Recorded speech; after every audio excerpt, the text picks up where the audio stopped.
मुख्यमंत्री पुष्कर सिंह धामी के drugs free देवभूमि अभियान को लेकर प्रदेश पुलिस एक्शन में है।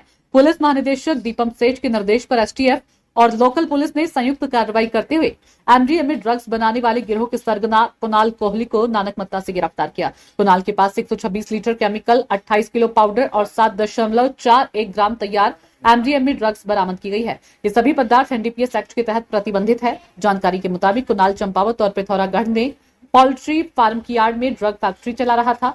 माल को मुंबई समेत कई शहरों में खपाया जाता था। गिरोह के अन्य सदस्य पहले ही गिरफ्तार हो चुके हैं या नेपाल बॉर्डर के पास दबोचे गए हैं। पुलिस ने बताया कि ये गिरोह गाजियाबाद, बनारस और ठाणे की कंपनियों से बिना लाइसेंस केमिकल मंगवा रहा था। अब उन कंपनियों की भी जांच शुरू कर दी गई है। इस ऑपरेशन में एसटीएफ, चंपावत, पिथौरागढ़ पुलिस के साथ नेपाल प्रशासन की भी बड़ी भूमिका रही।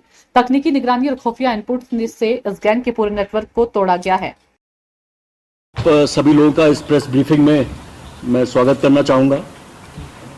जैसा कि आप अवगत हैं, उत्तराखंड राज्य में माननीय मुख्यमंत्री जी के निर्देशों पर जो ड्रग फ्री उत्तराखंड एक अभियान की तहत कार्रवाई की जा रही है, उसके अंतर्गत सभी जनपदों को एंटी नारकोटिक्स टास्क फोर्स को निर्देशित किया गया है और उनके द्वारा लगातार उत्तराखंड राज्य में ड्रग्स की सप्लाई, डिस्ट्रीब्यूशन और इनका जो फाइनेंशियल नेटवर्क है उसके विरुद्ध एक वृहद स्ट्रैटेजी बनाकर एक कार्रवाई की जा रही है और जिसमें लगातार उत्तराखंड पुलिस को सफलता मिली है इनके नेटवर्क को ध्वस्त करने में और आरोपियों को अरेस्ट करने में।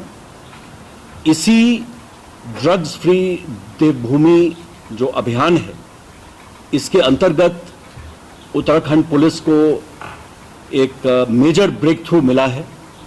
एक बड़े ड्रग कार्टेल को एक तरह से पूरी तरह उनकी जो सारा नेटवर्क है उसको ध्वस्त किया गया है, जिसका विवरण मैं ब्रीफ में एक ओवरव्यू आपको दूंगा। ये पूरा जो ऑपरेशन है ये शुरू होता है 31 मई को महाराष्ट्र में ठाणे पुलिस द्वारा एक 11 ग्राम एमडीएमए की एक रिकवरी की जाती है। एमडीएमए जैसा कि आप लोग परिचित होंगे, इसको मेथ या मॉली या एक्सटेसी नाम से जाना जाता है। केमिकल नेम इसका है एमडीएमए का मेथिलीन डाइऑक्सी मेथाम्फेटामिन। ये जो सिंथेटिक ड्रग्स हैं,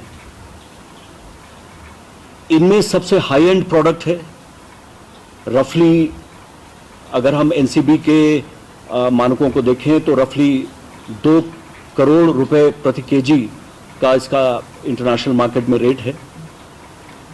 तो जैसा मैंने कहा, ये ठाणे पुलिस की एक रिकवरी से जो क्लूज मिले उसका एक कनेक्शन थल क्षेत्र हमारे पिथौरागढ़ जिले से पाया गया।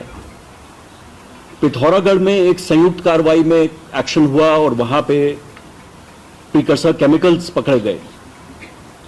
प्रीकर्सर केमिकल्स क्या होते हैं? प्रीकर्सर केमिकल्स वो हैं जो कंट्रोल्ड सब्सटेंसेस हैं।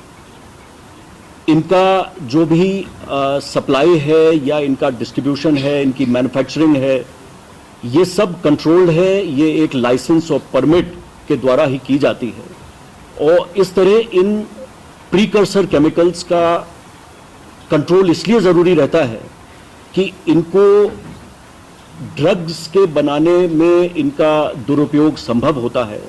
इसलिए ऐसी सभी फर्म्स पे जो प्रीकर्सर केमिकल्स बनाती हैं उनके बारे में क्लोज मॉनिटरिंग रहती है। पिथौरागढ़ की कार्रवाई से जो प्रीकर्सर केमिकल्स मिले, उससे आगे हमारी जो टीम्स काम कर रही थी उनके द्वारा फिर फर्दर एक अगली कार्रवाई 11 जुलाई को चंपावत में हुई। जैसा कि आप में से कई को जानकारी होगी कि वहां इसी कार्टेल द्वारा, इसी नेटवर्क द्वारा जो बनाई गई मेथ थी 5 किलो से ऊपर, जिसका अंतर्राष्ट्रीय मूल्य 10 करोड़ से ऊपर था, वो पकड़ी गई। और उसके बाद 14 जुलाई को इस पूरे ऑपरेशन का जो मेन अक्यूज था वो भारी मात्रा में प्रीकर्सर केमिकल्स के साथ उसकी गिरफ्तारी हुई है। ये प्रीकर्सर केमिकल्स लगभग 12 करोड़ की मेथ बनाने के लिए ये साधन था। ये पर्याप्त था कि इससे यदि मेथ बनाई जाती तो लगभग 12 करोड़ रुपए मूल्य की ये मेथ बनाने की योजना थी। इस प्रकार ये जो पूरा ऑपरेशन है, इसमें राज्य के स्पेशल टास्क फोर्स के साथ साथ 3 जनपदों की संयुक्त कार्रवाई बहुत बेहतरीन ढंग से इन्होंने कोऑर्डिनेट करके किया है। हमारे साथ आज वीसी से भी जनपद पिथौरागढ़, चंपावत और उधम सिंह नगर के एसपीज जुड़े हैं और एसएसपी एसटीएफ यहाँ पर हैं। ये आपको एक विस्तृत रूप से सारा जो ऑपरेशन है उसका एक विवरण अभी देंगे। मैं अपनी बात कंक्लूड करने से पहले 2-3 चीजें एम्फसाइज करना चाहूंगा।